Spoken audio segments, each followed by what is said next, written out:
We're awake on one level, but on another level, life is often passing us by. All too often we talk about, in our common language, I missed it completely. I was just lost. I wasn't here for it. And sometimes that happens many times in the course of a day. Sometimes we look back and it's a decade later and we ask ourselves the question, where was I for my children's growing up? Where was I emotionally for my life with my wife or my husband or my children? So there's something very poignant about the present moment, since it's always now. All of the stresses in our lives happen now. All the decisions that we have to make in our lives happen now. And yet often enough, we're living in the past, or we're living in the future, but the past is gone. The future hasn't arrived.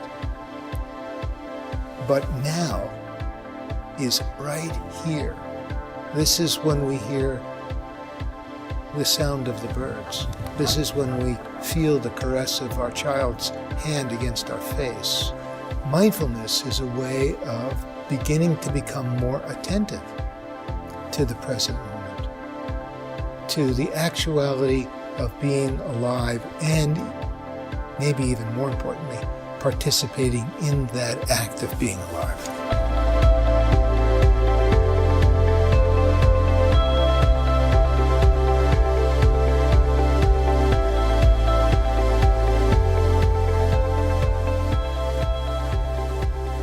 Mindfulness is the whole way of living. It's a way of being engaged, deeply connected, and tapping into inner resource that's always available.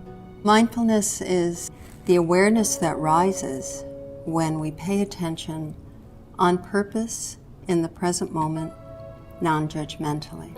Can mindfulness help me be more concentrated and focused? Can mindfulness help me have more of a sense of mental stability, in the sense of, can the mind be more stable, more present, more focused, more directed?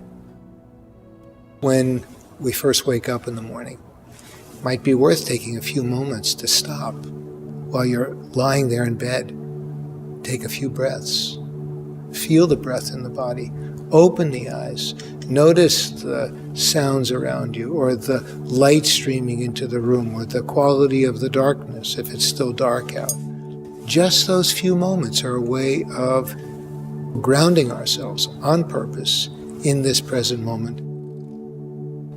We're all going to be stressed. There's no doubt about it. Stress isn't a bad thing in and of itself. I think there's a real difference between stress and feeling what people often say is, I'm stressed out. Mark Twain said, my life has been filled with terrible tragedies, most of which never happened. And what he was really pointing to in his own unique way, I'm catastrophizing all the time. I'm thinking about things way out in front of me that have never happened. I'm speculating about what will happen, but they haven't happened. There are many things that are stressful to many of us, but even inside that, there's going to be individual differences. Knowing your own self can help so much. It's like saying, when I'm in busy traffic, I tense up. So knowing that can help you not have to just fall into the same old reactive pattern. Then there's meeting it skillfully. You might even say tools to meet stress, to meet tension in the body, to meet thinking that feels overwhelmed. That's one of the cues for me. If I hear my internal voice say, I'm overwhelmed, that's a time for me to really stop, to ground, to take a breath, to just get more space, sometimes step outside, shift for a moment if I'm indoors, see the sky, open to nature, a few breaths, and actually what that's doing neurologically is a rebalance. This term balance that comes with meditation or mindfulness, this is a very basic biological definition of where we come into greater restorative state. And it may be many times, many small times during the day that we meet this and we recalibrate. If you've ever stood on one foot to balance, you find that there's tiny little movements, these little rebalancing out of balance, rebalancing out of balance.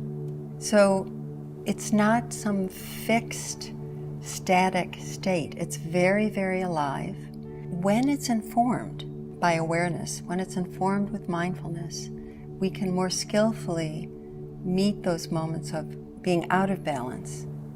You might think of 3 qualities that are involved in mindfulness. One is attention, so choosing to be awake in each moment of being alive. Intention is the choice to do that, purposeful choice. And the other is attitude. And attitude is the kind of open curiosity that we bring to what we're aware of in the moment. The research has been suggesting that these practices can have a powerful and positive effect on health and well-being across a wide range of medical and psychological conditions. Medicine can do a great deal for us and to us. When you break your leg, you want somebody to do something to you. You want them to set that leg. You want them to do something for you. That's essential. And modern medicine has done a great deal for us that we need. Equally so, there's a lot we can do for ourselves in the domains of health and well-being. Nobody knows your body better than you. And we know as well that about 80 or 90% of our sort of ongoing illnesses are lifestyle related. They're related to behavior. Only we can do something about that.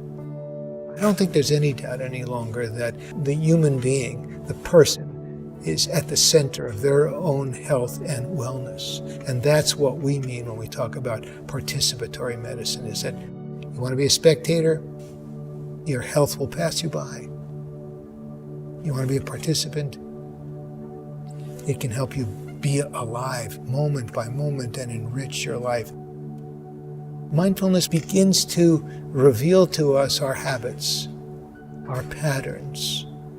Mindfulness is a very good training ground for developing that kind of buoyancy, that kind of stability, that kind of capacity to catch ourselves when we're just moving off into our usual conditioned activities or habits or patterns and saying, wait a second, or we don't always catch ourselves. There's a redeeming quality to the recognition, I just did the same old thing again, because it means we now know it. And so our capacity not only to handle situations differently in the moment is important, but our capacity to, if you will, recover or notice when we've just gone down the same old road we've always gone down. So if we take those as learning moments, which is really a moment of mindfulness, when we're learning from it, because we know it. It's just not automatic any longer. We now know it. We're examining it in some way, not through judgment, not through condemnation, but because we want to know. We want to understand. Because that kind of understanding leads to changes in the way we handle the situation the next time, or the next time, or the next time.